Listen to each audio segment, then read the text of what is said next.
गोटे गाँव रे जड़े साधु रोते से थिले ईश्वर विश्वासी। से प्रति मुहूर्त भगवानंकर पूजा आराधना करुथिले। गाँव रे थिबा समस्त व्यक्ति साधुंकर भक्तिभाव गुण देखि साधु को सम्मान देउथिले। दिनकर कथा, गाँव रे एक बड़ धरणर बन्या आसिला। गाँव रे थिबा समस्त व्यक्ति निजर जीवन बंचाइबार लागि आड़कू साड़कू दौड़ाकू लगिले। किंतु साधु जनक प्रतिदिन परी आज मध्य एक गछ मूल तपस्या करुथिले। साधु को तपस्या करुथिबार देखि किछि लोक साधु को ए जगह छाड़ी जीवाकू अनुरोध कले। किंतु एहार उत्तर साधु जनक कहले, तुमे एठारु जाओ, मते मो भगवान बंचाई देवे। किछि समय परे पानीर स्तर बढ़िबाकू लागिला।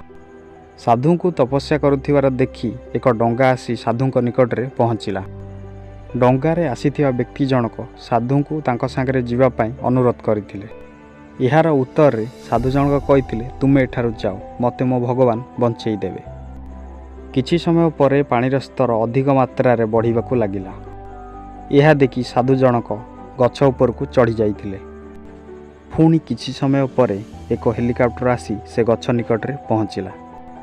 हेलिकॉप्टर रे थिबा व्यक्ति जनक साधु को अनुरोध कले कि तांको सांगरे जीवा पई।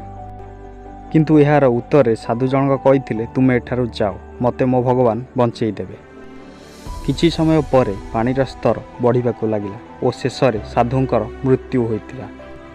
साधुंक मृत्यु परे साधुंक आत्मा जेतेबेले जाई स्वर्ग पहुँचला, से साधु जनक भगवान को प्रश्न पचारि, मु तो सबुबले आपणकर पूजा आराधना करिथाए, आपणक भक्ति करिथाए, किंतु मो सहित एमिति कौन पाई हला। यार उत्तर रे भगवान कहतिले, अरे मूर्ख, मु तते तो 3 थर बंचाइयाकू जाइथिली। प्रथम पादरे चलिकी, द्वितीय डंगारे, तृतीय हेलिकॉप्टर माध्यम रे, किंतु तू मते चिन्हि पारि नथिलु, सेथिपाई तोर मृत्यु होइथिला। साधुंक परी आम जीवन में मध्य अनेक सुजोग आसी थाए, किंतु आमे ताकू न जानी पारि हाथ छड़ा करिथाउ। तो फ्रेंड्स, आमे ए स्टोरी रु कौन शिक्षा लाभ करू? आम जीवन में जेबे भी कौन से अपॉर्चुनिटी बा सुजोग आसूची आमे तार हाथ छड़ा करवा उचित नुह। स्टोरीटी किपर लगिला कमेंट माध्यम रे जणातु। जदि आपण एपर्यंत आम चैनल को सब्सक्राइब करना तेबे चैनल को सब्सक्राइब करिवार सहित आम वीडियो को लाइक करंतु।